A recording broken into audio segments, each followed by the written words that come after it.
আমার সাথে ফ্রেন্ডশিপ করবে?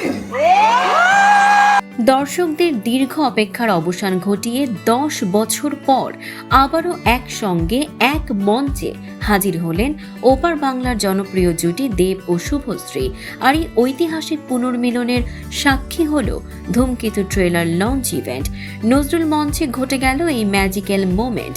দেব ও শুভশ্রী আলাদা আলাদাভাবে সিনেমার প্রচারণায় অংশ নিলেও একসঙ্গে তাদের দেখা যায়নি বহু বছর।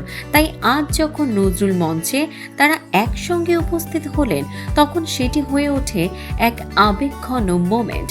দর্শকদের আবদার মেনে মঞ্চে গানে গানে তালে তালে ওঠেন তারা। মঞ্চে এসেই দেব বলেন, সবাইকে ধন্যবাদ ধূমকেতুকে বাঁচিয়ে রাখার জন্য। কিন্তু চমক নিয়ে আসেন শুভশ্রী। তিনি দেবকে বলেন, আমার সঙ্গে বন্ধুত্ব করবে? দেব কিছুটা চমকে বলেন, কেন?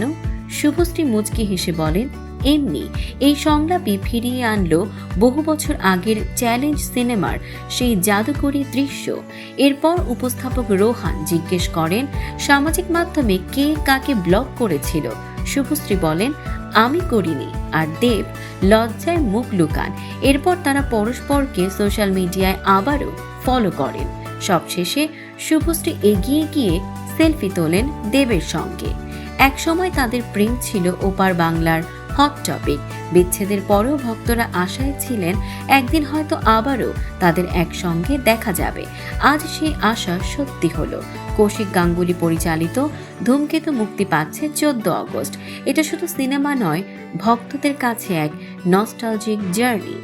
দর্শক, এমনই সব চমকপ্রদ খবর পেতে ফলো করুন আমাদের ফেসবুক পেজ CB24 TV এবং সাবস্ক্রাইব করুন YouTube channel CB24 TV official.